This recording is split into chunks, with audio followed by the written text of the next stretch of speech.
সেই মন্দিরের মধ্যে আমি কোনো পিতলের গৌরাঙ্গ নয়, মাটির গৌরাঙ্গ নয়,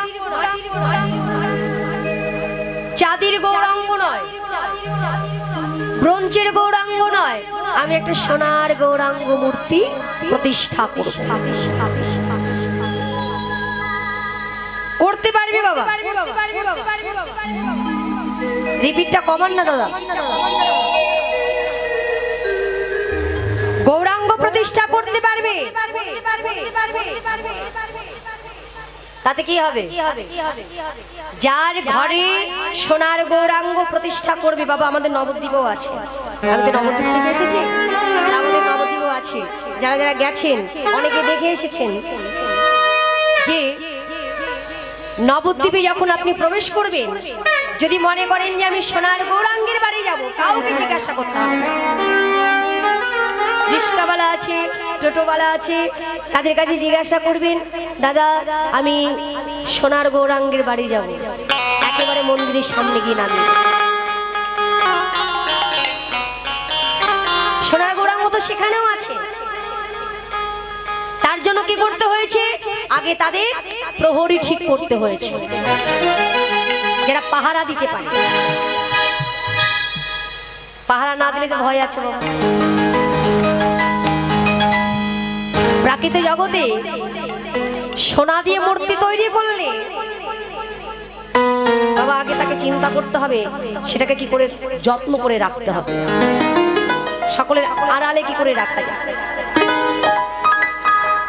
আর কোন ধনী ব্যক্তি যদি একটি সোনার মূর্তি তৈরি করে তার ঘরে প্রতিষ্ঠা করে, আগে তাকে বড় বড় তালা কিনতে হবে, বড় বড় তালা কিনতে হবে। সন্ধ্যা লাগবার আগে, আরতি হবার সাথে সাথে একেবারে তালা দিয়ে দিতে হবে, কারণ চোর ঢুকবে, ডাকাত করবে। সারা রাত ঘুম আসবে না বাবা, না জানি কখন চোর এসে চুরি করে নিয়ে চলে যাবে ওই মূর্তি। যার প্রতি নয়ন করলে হিংসা বাড়বে, লোভ বাড়বে, লালসা বাড়বে। নাগরে রে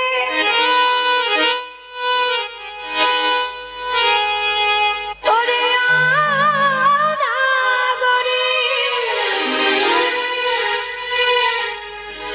যে মূর্তি প্রাকৃত জগতে সোনা দিয়ে তৈরি হয়,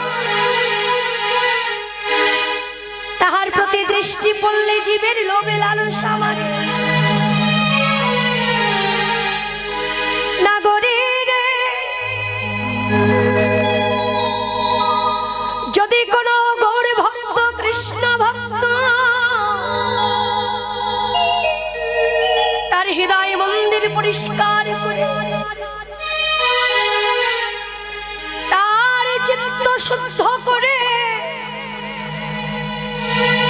যদি কেহ একবার আমার সোনার গৌর মূর্তি দর্শন করিতে পারে,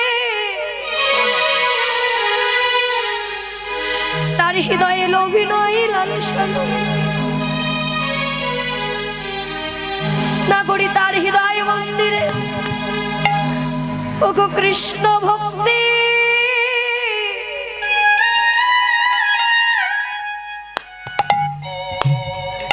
ভক্তির উদয় হবে। ওগো কৃষ্ণ ভক্তি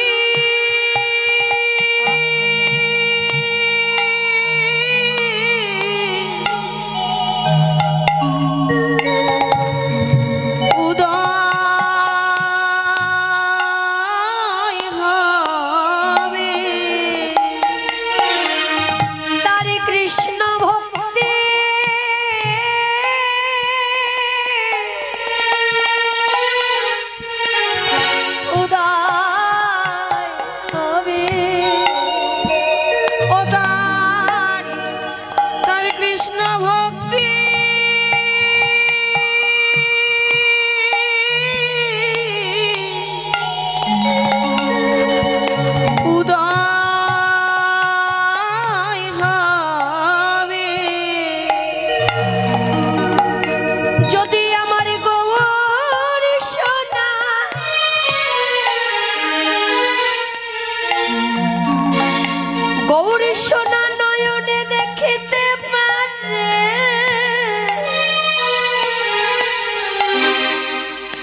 সোনাকে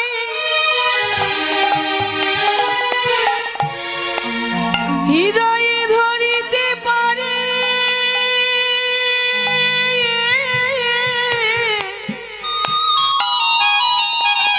ও তার কৃষ্ণ ভক্তি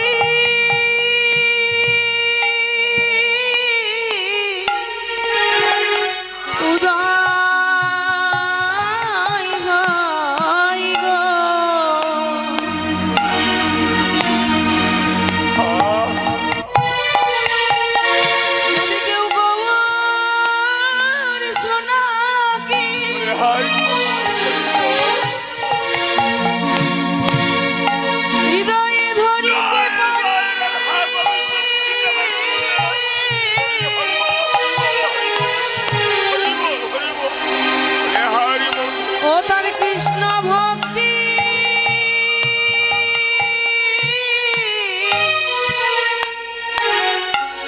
উদয় হয় গো একবারে নয়ন নয়ন মেলে চেয়ে দেখো না গতি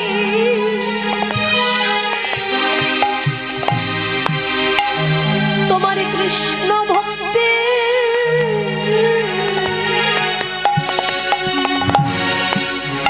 উদয় হবে।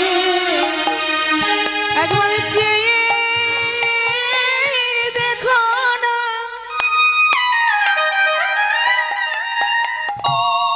ও নগরী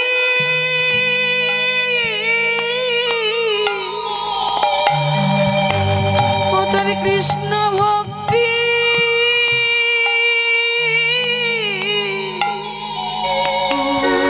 উদয় হয় গো হবেই হবে, তাকে পথে পথে কেঁদে বেড়াতে হবে। এই কথা যদি কোনো আমার মতো কোনো মূর্খ মানুষ শোনে, সে কি বলবে? ওই গৌরী সোনা আমার দরকার না। যে সোনা পেলে, যে সোনা দেখলে কেঁদে কেঁদে বেড়াতে হয়, যে সোনা দেখলে পথে পথে বেড়াতে হয়, কাঙাল হয়ে যেতে হয়, সেই সোনা আমি দেখব না। হয়নি কাঙাল? আজকে আমরা এখানে এই যে আপনাদের এই আসরের কথা, আমি যদিও আমি বাংলাদেশে বেশি দিন আসছি না, এই যজ্ঞ ভূমিতে আসবার মূল উদ্দেশ্যটা কি? আমাদের একটা উদ্দেশ্য নয় কিন্তু মা, কীর্তনিয়া কীর্তন করবে, মনে মনে ভাবছেন ভারত থেকে কীর্তনিয়া এসেছেন, কীর্তন গাইবে, দেখবো শুনবো, ভাবে বিভোরে থাকবো, চলে যাব। কিন্তু তা নয়, আমরা কিন্তু এখানে অনেক কারণ নিয়ে এসেছি। এক একটা করে বলি। পদাবলী কীর্তন কেন? প্রত্যেকটা পদ আস্বাদন করলে তার ভিতরে আগে প্রবেশ করতে হবে বাবা। আর ভিতরে প্রবেশ করতে গেলে যেমন নদীতে স্নান করতে যেতে হলে শুধু সাঁতার শিখলে হবে না। সাঁতার শিখলে কি হবে? শুধু সাঁতরানোই যাবে, আর কিচ্ছু করা যাবে না। ওই নদীর ভিতরে কি আছে সে কি জানবে?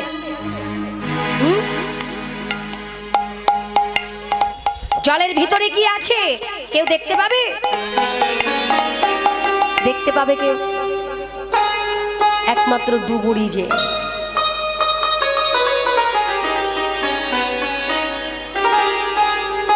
একমাত্র ডুবুরি, যে সেই জানবে জলের তলদেশে কি আছে। সাঁতার শিখলে হবে না। তুমি যেমন নদীতে স্নান করতে যাওয়ার সময় তুমি একজনের কাছ থেকে সাঁতার শিখছো, তাহলে নদীর ভিতরে কি আছে সেটাকে দেখবার জন্য ওই সাঁতারুর কাছে গেলে হবে না, একজন ডুবুরির কাছে যেতে হবে। একটা উদ্দেশ্য, আমরা ডুবুরির কাছে এসেছি ডুব দেওয়া শিখতে। আরেকটি কারণ বলি, কৃষ্ণ বর্ণং তৃষা অকৃষ্ণ সঙ্গ পঙ্গ শপার্ষদম যজ্ঞৈ সংতৃপ্তর প্রজ্ঞৈ যজন্তি হি সুমেধ্বাস। এই যে শ্লোকটা, এই শ্লোকটা যিনি উচ্চারণ করেছিলেন তার নাম হচ্ছে করভাজন মুনি। ভগবতের একাদশ স্কন্ধে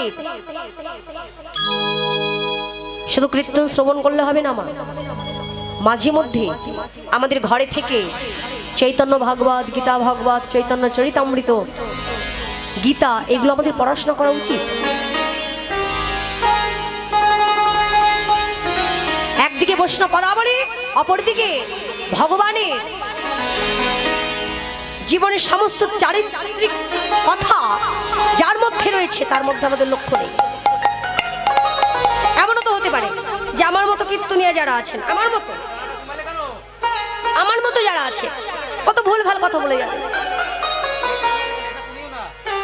কিন্তু আমি তাদের উদ্দেশ্য একটা কথা বলবো, যারা এই ভুল ভাল কথা বলে, না জেনে যারা কথা বলবে, এটা যেন সে মনে করে না যে সে সবকিছু জানে।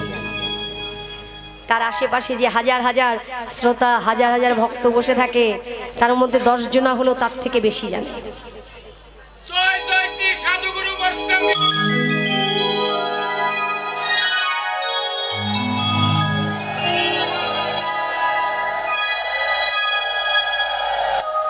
ভগবতের একাদশ স্কন্ধের পঞ্চম অধ্যায়ে নিমি রাজা আছে, তার নামটা সুন্দর করে লেখা আছে।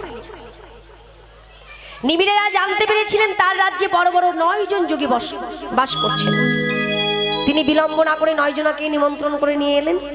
যখন ওই 9 জন যোগী নিমি রাজার রাজপ্রাসাদ অলঙ্কৃত করে বসেছিলেন, তাকে বলা হয়েছিল কি নব যোগেন্দ্র সংবাদ।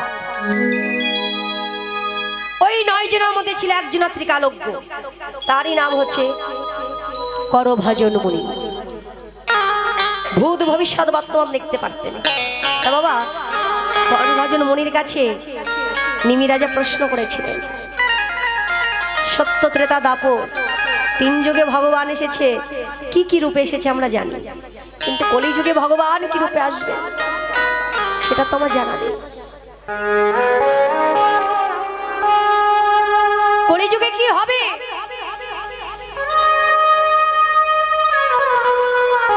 প্রথম কথা, কলিযুগে কি হবে? এই যে আমার মতো জীব মাঝে মধ্যে বলে না, প্রভু এত কষ্ট, এত যন্ত্রণা সহ্য হয় না, এটা তো হবে। এটা হবার কথা, এটা আগে থেকে নির্ধারিত হয়ে আছে যে আমাদের জীবনে দুঃখ দুর্দশা নেমে আসবে, অধর্মের জয় হবে, ধর্মের বিনাশ হবে, অঘাট ঘাট হবে, অসম্মানী যারা তারা সম্মান পাবে, সম্মানীয় ব্যক্তি যারা তাদের কোনো সম্মান থাকবে না। 1 মাস 7টা সন্তানকে তার স্তনদুগ্ধ দিয়ে বড় করছে, কিন্তু 7টা সন্তান একটা মাকে বাঁচাতে পারছে না, এক মুঠো খেতে দিতে পারছে না। এটাই হবে কলিযুগে। সন্তান যদি কষ্ট পায়, মাকে সহ্য করতে পারে না, বাবা সহ্য করতে পারে।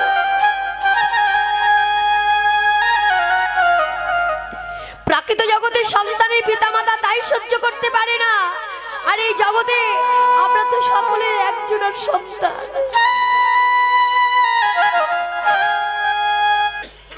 তিনি যে আমার জগদীশ্বরী, জগৎ পিতা, জগৎ পিতা। তিনি 4টি বৈশিষ্ট্য নিয়ে এসেছিলেন। প্রথম বৈশিষ্ট্য কালো রঙের হবেন না, দ্বিতীয় বৈশিষ্ট্য কৃষ্ণ নাম বদনে উচ্চারণ করে আসবেন, তৃতীয় বৈশিষ্ট্য একা আসবেন না, চতুর্থ বৈশিষ্ট্য প্রেমরূপী অস্ত্র নিয়ে আসবেন। প্রেমরূপী অস্ত্র, যে অস্ত্রের দ্বারা শুধু দুষ্টকে দমন নয় বাবা, এই অস্ত্র এমন অস্ত্র যে জীবের হৃদয় স্কন্দরের মধ্যে প্রবেশ করে, স্কন্দর মানে গুহা, হৃদয় গুহার মধ্যে প্রবেশ করে সেখানকার সমস্ত আবর্জনা, লোভ, লালসা, হিংসা, নিন্দা, কামনা, বাসনা সব পরিষ্কার করে ভক্তির বীজ রোপণ করে করিয়ে দিতে পারে। প্রেমের বীজ রোপণ করিয়ে দিতে পারে, তার সমস্ত আবর্জনাকে নাশ করে করেনি। এখান থেকে কে কে নবদ্বীপে গেছেন? একজনা গেছে। যারা গেছেন তারা তো জানেন, তারা তো দেখে এসেছেন। আর যারা জাননি মা, জীবনে একবার হলেও নবদ্বীপে যাবেন। ওই নবদ্বীপে যেখানে একজনা এখনো সাক্ষাৎ গৌরাঙ্গের কৃপা পাচ্ছে, এখনো পাচ্ছে। এই যে এত বড়াই করি না আমরা সনাতন ধর্মের মানুষ, কিসের এত অহংকার? এই ধর্মে জন্ম নিয়েছে বলে তাতে এত অহংকার কিসের? অহংকার তো হবেই বাবা, কারণ পৃথিবীতে যত ধর্মই থাক না কেন, সর্বশ্রেষ্ঠ ধর্ম হচ্ছে এই সনাতন ধর্ম। কিন্তু সেই ধর্মের মানুষ হয়ে আমার মতো জীব কি করছে? আর নবদ্বীপে একজন ভক্ত এখন আমার গৌরাঙ্গের কৃপা পাচ্ছে।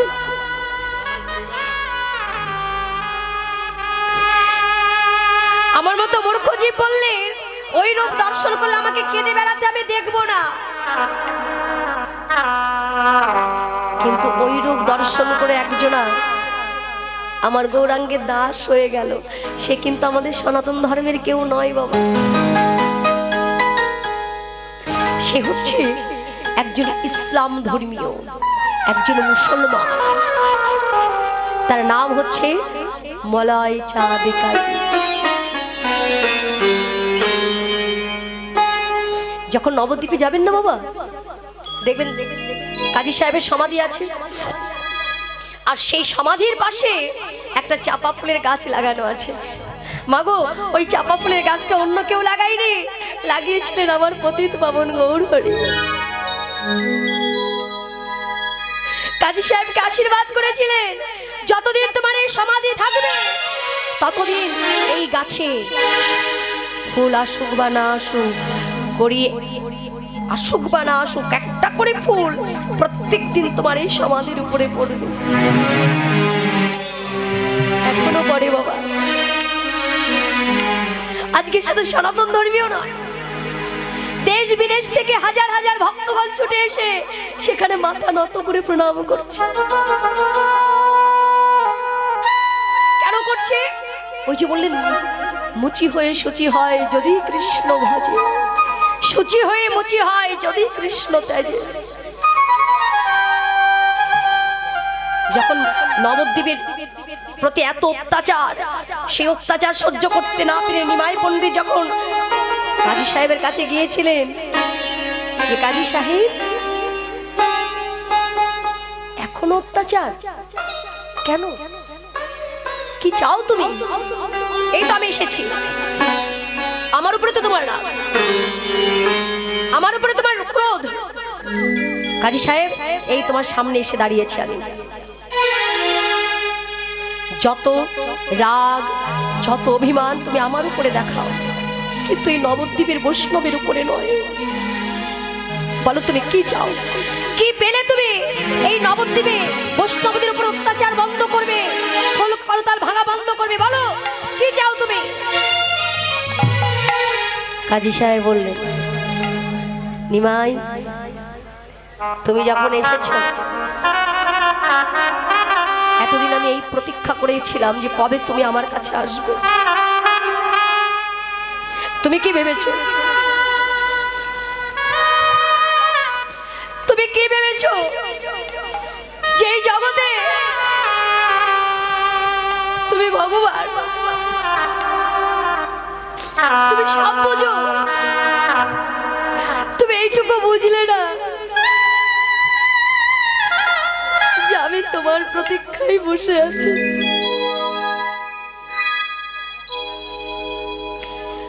তুমি বললেন আমি কি চাই?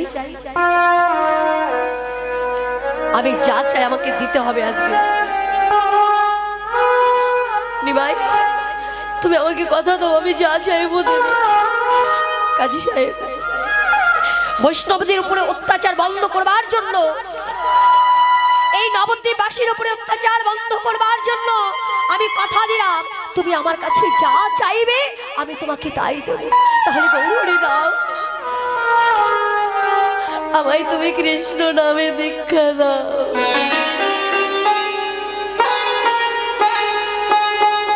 আমায় তুমি কৃষ্ণ নামে দীক্ষা দাও। যে নামে জগাই বাজাই উদ্ধার হয়েছে, যে নামে এই নবদ্বীপবাসী পাগল হয়ে গেছে, আমিও পাগল হতে চাই গৌরহরি। যে মুখে এতদিন আমি আল্লাহ বলে রেখেছি, আমি আজ বুঝতে পেরেছি কে আল্লাহ কে হরি। দেখ না তোরা বিচার করি, যে আল্লাহ সেই তো হরি। আজ থেকে আমি যতদিন বেঁচে থাকবো ততদিনই শুধুই আমি যেন কৃষ্ণ বলে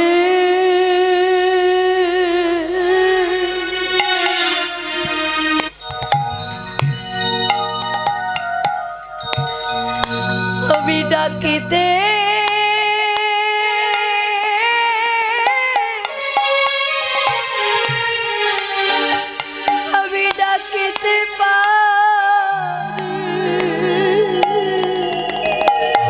প্রভু গো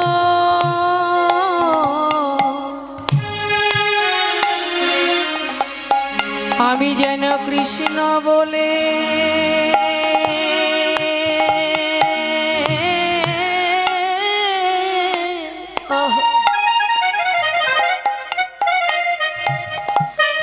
কৃষ্ণ বলে ডাকিতে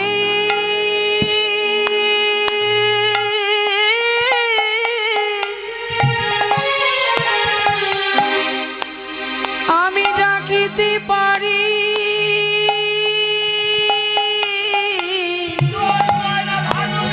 পারি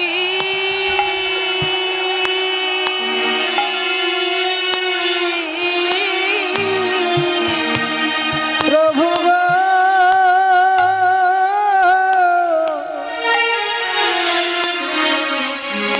আমি যেন কৃষ্ণ বলে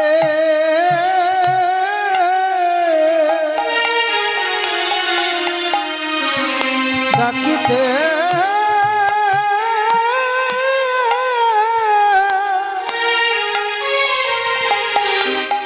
ডাকিতে পারি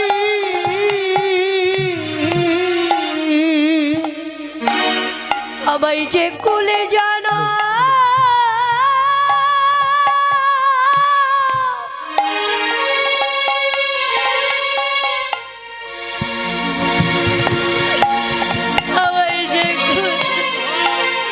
যে কুলে জানা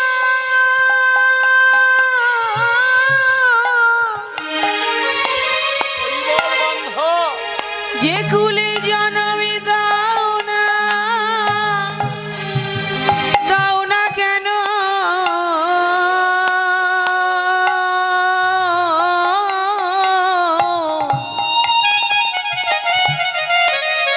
আমি যেন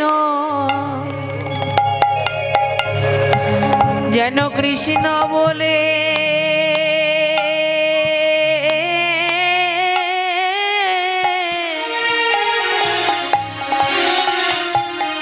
কৃষ্ণ বলে কাঁদিতে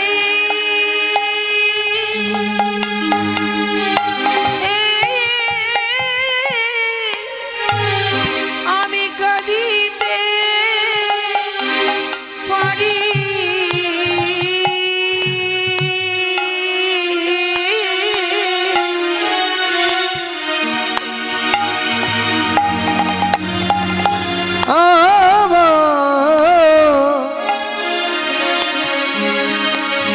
আমি যেন কৃষ্ণ বলে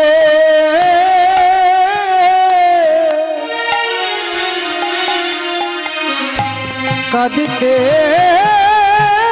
পারি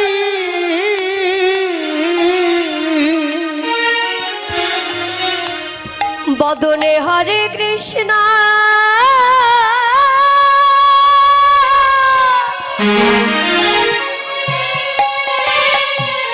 হলে এটা একটু বাড়ান তো দাদা, গেনটা উঠেন গেন। হরে কৃষ্ণ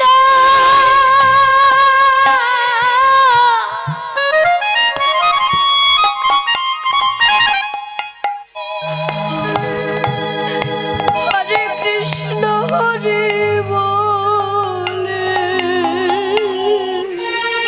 আহারে আমি যেন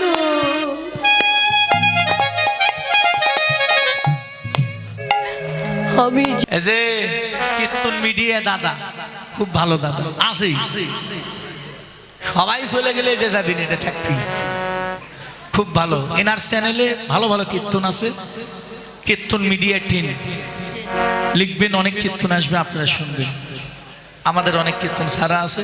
আমার এই দাদা আমার অনেক কীর্তন সেরেছে বাবা। আমার এই কীর্তন মিডিয়া টিম লিখলে বহু কীর্তন, আমার কীর্তন, অন্যান্য কীর্তনের কীর্তন, বাউল গান, কবি গান, শব্দ গান, লীলা কীর্তন, নাম কীর্তন, অনেক কিছু পাবেন। আপনারা এই চ্যানেলটা সাবস্ক্রাইব করবেন, এটা আমার অনুরোধ। আমার ইউটিউব চ্যানেলে কি কীর্তন মিডিয়া 10 সকল সনাতন ধর্মে যত বড় বড় কীর্তনীয় আছে কীর্তন হয়েছে নাম কীর্তন লীলা কীর্তন। এই যে কীর্তন মিডিয়া এই চ্যানেলটি সকল কীর্তনীয়দের কীর্তন এই ইউটিউব চ্যানেলে পাবেন আপনারা।